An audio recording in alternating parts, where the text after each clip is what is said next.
So obviously, we talked about Larry Ellison and other billionaires that are buying and acquiring, media platforms, entertainment studios, film industry, television networks to promote the Israeli agenda. But what about video games? What about video games? Because it seems to be the new medium for entertainment, especially for like my demographic and younger people. Video games have kind of encapsulated more and more of the entertainment sphere. They become more cinematic. There's a lot of narratives. There's a lot of, movie making when it comes to the video game world. It's pretty impressive. Like it's not your days of Pac-Man anymore, ladies and gentlemen. It's very, very extensive. So what about video games though? Because they're trying to acquire all these different platforms to steer the agenda into a certain direction. Kind of leaves the video game avenue a bit open, don't you think? Well, unfortunately, they got to that too, in a big way. So, according to CTV News, video gamer Electronic Arts to be bought in largest ever private equity buyout valued at $55 billion. So, EA Games, which is a very, very huge video game distributor, being bought out by a private equity buyout at $55 billion. Interesting. It goes on to say the Electronic Arts, the maker of video games like Madden, NFL, Battlefield, and The Sims, is being acquired by an investor group including Saudi Arabia's Foreign Wealth Fund in the largest private equity fund buyout in history. The investors, who also include a firm managed by Jared Kushner, U.S. President Donald Trump's son-in-law, and the private equity firm Silver Lake Partners, valued the deal at $55 billion. Now, Silver Lake, I want to highlight that. Silver Lake, those are the people initially inquiring to take over TikTok. I don't know if they actually did in partnership with Larry Ellison and Mark Andreessen. I don't know how that turned out, but they were initially looking to acquire a portion of TikTok. So now they're going after video games here. EA stockholders will receive $210 per share. The deal far exceeds the $32 billion price tag to take Texas utility TXU private in 2007, which has shattered records for leverage buyouts. PIF, which has currently the largest insider stakeholder in Electronic Arts, will be rolling over existing 9.9% investing in the company. The commitment to this massive deal is in line with recent activity in the gaming sector by the Saudi fund, wrote Andrew Mark and Raymond James. The Saudi PIF has been a very active player in the video gaming market since 2022. I didn't even know about this. Saudi Arabia? Saudi Arabia, of all places. Where they chopped the heads off of journalists and bonesaw and just finally got women to drive. Who knew they were into video games? Like, wow. Taking minority stakes in the most scaled public video gaming publishers and also outright purchasing of companies like ESL, Faceit, and Scopely, he wrote. The PIF has made its intentions to scale its gaming arm, Savvy Games Group, clear, and the EA deal would represent the biggest such move to date by some distance. PIF is also a minority investor in Nintendo. The deal needs approval from national security regulators on the Committee on Foreign Investment, given that the Saudis are involved, but are plenty of reason to expect it will go through. Not only does Trump's son-in-law want to do the deal, but the president could also be inclined to look favorable on any Saudi investment because he benefits directly from their spending. Holy crap, ladies and gentlemen. Holy crap. This is why I've been saying that all foreign lobbying, all needs to be prohibited. All of it. I know we talk extensively about Israel and their influence, but stuff like this is also very noticeable. And we talk about the Saudi influence. I mean, look at Saudi-backed Live Golf. They created their own golf team and paid a bunch of their American athletes, bribed them to join their course. Like Saudi Arabia, of all places. Just like Saudi Arabia is having their own comedy festival. Did you know that? Saudi Arabia has its own comedy festival. And they're bringing on guests like so many other comics out there. I know Tim Dillon was supposed to be one of them, but that got backed out. Who else was on there? I can't remember the names, but there's a lot of like highly regarded comics. I think Chris Rock was one of them. Dave Chappelle. Like, it's Saudi Arabia, of all places. Like, it's just astonishing. But I guess when you have that much money, you know, anything happens. His family business has been paid by Saudi-backed Live Golf for hosting its tournaments at his clubs starting at a difficult time years ago when the PGA Tour pulled out of the events at the same venues following the January 6th siege of the Capitol by Trump supporters in 2021. The U.S. agency leading the Foreign Investment Committee, the Treasury Department, did not immediately respond to a request for comment about the potential conflicts of interest. Interesting. If the transaction closes as anticipated, it will end EA's 36-year history as a publicly traded company that began with its shares ending its first day of trading at a split-adjusted 52 cents. The IPO came 7 years after EA was founded by former Apple employee William Tripp Hawkins, who began playing along analog versions of baseball and football made by Strat-O-Matic as a teenager in the 1960s. CEO Andrew Wilson has led the company since 2013, and he will remain in that role, the firm says Monday. Electronic Arts will be taken private. Its headquarters would remain in Redwood City, California. Saudi Arabia and Jared Kushner. Talk about a very interesting, twisted bedfellow. Like, what's involved with this? Do you really think that you really think Jared Kushner really cares about video games? Is he like an avid gamer? You don't see Trump's son-in-law being the kind of person that's on Twitch.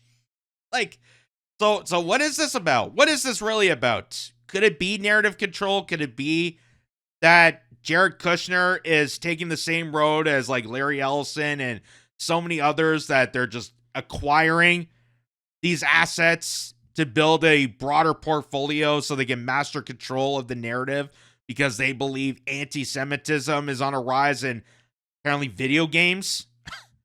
I didn't realize there was that many anti-Semitics on Madden football games, but I guess so. I guess that's why they need to pay $55 billion to buy the Electronic Arts out. Maybe that's the case. But let's just remind people who Jared Kushner is. So Jared Kushner is the husband of Ivanka Trump, the son-in-law, and he's also a bit of a real estate mogul.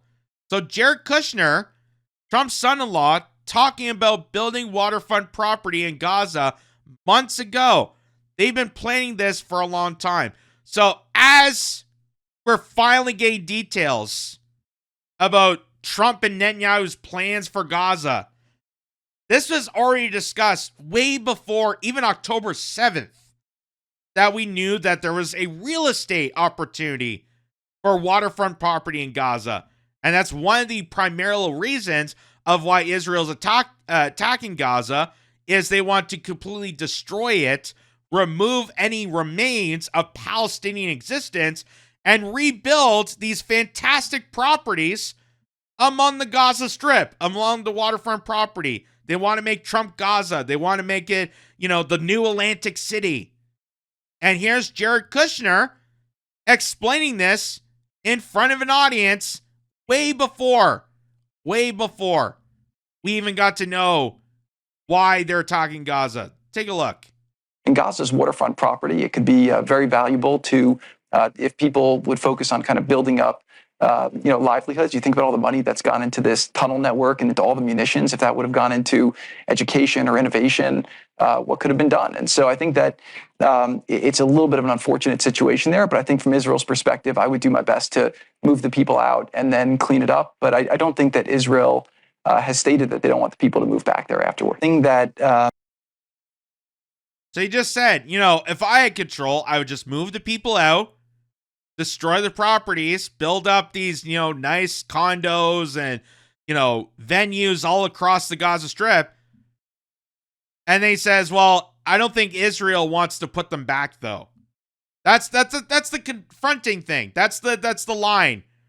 That he doesn't sure if Israel wants them to come back to Gaza. You mean after it's been destroyed, after it's been ransacked, after every building is demolished to make it unlivable? I think that's kind of the purpose, Jared. I think that's kind of the purpose of why they're attacking Gaza. Why you would want a real estate deal there. Oh, because we'll just kick them out. We'll kill, we'll slaughter, they'll find a way through, and we'll just build on this luscious property that we magically found. And again, he said this before the announcement got revealed about Trump Gaza. So we know about this for a long time, folks. We just in Gaza's waterfront property. It could be very valuable to if people would focus on kind of building up livelihoods. You think about all the money that's gone into this tunnel network and into all the munitions. If that would have gone into education or innovation, what could have been done? And so I think that it's a little bit of an unfortunate situation there. But I think from Israel's perspective, I would do my best to move the people out and then clean it up. But I don't think that Israel has stated that they don't want the people to move back there afterward. The thing that I would try to do if I was Israel right now is I would just bulldoze something in the Negev. I would try to move people in there. I know that won't be the popular thing to do, but I think that that's a better option to do so that you can go in and finish the job. If I was there right now, I would just bulldoze more people. I would add more to the chaos. I would try to make it worse. Because I'm going to make millions off a real estate deal. So, again, Jared Kushner being part of this big deal to take over Electronic Arts, one of the biggest video game manufacturers. You think it's because he gives a damn about video games? Does he think that, I want, creative control. I want to produce the new FIFA games. I love The Sims so much that I want to be participating in it. Or is it because, hey, I want to control Electronic Arts because Electronic Arts is a multi-billion-dollar industry. The video games are a very vast, huge industry in the media sphere, and I want to take control of it. I want to grapple on the narratives. Just like how Larry Ellison bought out Paramount Pictures, buying out Warner Brothers Discovery, buying out TikTok. Does he care about entertainment? No. But he wants to add to his portfolio. He wants to cash in on the earnings and take control of the narratives. Take control and acquire the ability that now CBS News or MTV or even CNN now are going to reporting his narrative. Him being the official owner of these platforms. And going to push a certain agenda that he tells them to put on. That could ultimately what's been happening here, folks. That's ultimately what this could be acquiring to. We don't know for sure, but it just seems in that direction. Why would Jared Kushner care about video games? Unless there was some sort of motivation to take over that kind of platform to steer in that direction. Why else would that be the case? That's a curious question. So, Ryan Rosani tweeted this out. It says, Jared Kushner, a billionaire built on blood money. After leaving the White House, Kushner raised $4.6 billion from Gulf Royals to launch Affinity Partners. In 2024, he poured $250 million into Israel's Phoenix Insurance, at the height of the war and then pulled out. Ah! Oh my God. Did Mother Nancy Pelosi tell you that? Did Big Mama Nancy Pelosi tell you about insider trading? Oh, that sounds like a scheme she'd be up into. Invest into insurance of these properties and then try to push that said country into a state of warfare. And then, oh, look at this. I get a bunch sum of money because I pulled out. Wow. Of course, that's Jared Kushner. Of course. That single returned 9 times its equity. 9 times. That he pulled out of insurance claim. So wouldn't that be considered insurance fraud? Wouldn't that be considered insurance fraud? That's a criminal offense right there. But hey, I'm Trump's son-in-law. Why would I care about the law? Why would I, Jared Kushner, who's about to buy EA, Electronic Arts, care about insurance fraud, care about legalities when I made $250 million? Phoenix manages $170 billion and holds $4.5 billion in companies directly tied to building and servicing illegal Israeli settlements. Condemned by the very UN that voted to create Israel. So, I kind of been, hinting about this. I've been kind of theorizing since understanding more about Israel. And I didn't really know much about this prior to October 7th, to be honest. I didn't know much about this country. I knew they were still, attacking Palestinians. I didn't know exactly for sure. I thought it was just a religious thing. That this constant fighting is just between Jews and Arabs, and that was always the case. Religions always fight each other. But since the day in question, since that day, when you start diving into things, you start exploring and investigating and diving into that rabbit hole of, hold on a second, some of this is not adding up.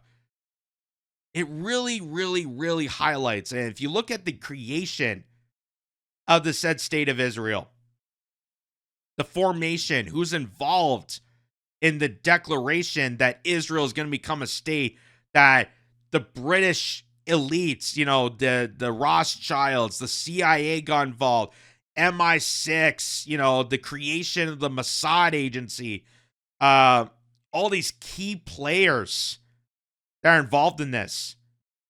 To me, it just sounds like Israel is not a Jewish state, but is a PSYOP state. And if you look at another thing to point out is with the interview with the former Colonel Roxanne Watkins, she goes into detail about the formation of Israel, being that she has a background in history and understands, how this nation came to be. That, and I stated this too, so it kind of confirms what I've been stating, that the purpose of Israel being where it is not because of biblical references. We don't really know exactly where Judea and Samaria is and Bethlehem. Like, you're documenting something that hasn't been fully documented because at that time, it's kind of impossible. You had different interpretations of biblical proportions. But the reason purposely they took Palestine is kind of strategic in ways to control the rest of the Middle East. And if you think about it, Israel has had their hands on Iraq, Afghanistan, Syria, Libya, Lebanon, Jordan, Egypt, Iran. So it kind of works in their favor to strategically place the said Jewish state indirectly where it is in Palestine, because it could be the eyes and ears and control of the rest of the Middle Eastern territories, which is beneficial for the British surveillance system. It's good for the CIA that wants to get their hands grubby on Middle Eastern affairs. It's good for the Rothschilds that want to, devastate and destroy. It's good for Jared Kushner and Donald Trump, who are real estate tycoons because there's a good chance that there's, valuable properties by the ocean there. So really the formation of Israel is a giant psyop. That's what I'm concluding to. That's not for the Jewish people, that Jewish people were kind of the front. They were trying to cover it up and soak it up in the fact that, we're trying to save the people from the Holocaust, and this is why we got to form this Jewish state. But a lot of the Jewish people, even during the Holocaust, were kind of, scratching the heads of this Jewish state idea. And it's because it didn't come from an actual Jewish person. It came from someone who created the Zionist fascist coalition that worked with the Nazis. So, just a little backstory to this. There's a lot of details that I can go into detail, but there you go. So, Jared Kushner did all these business dealings, illegal business dealings. Jared Kushner's billion-dollar fortune is built on political connections, golf money, and investments rooted in occupation. This is not wealth, this is blood money. And now he's buying out Electronic Arts with Saudi Arabia. That's how crazy that is. Saudi Arabia. I didn't realize people in the desert area are so, tried to video games.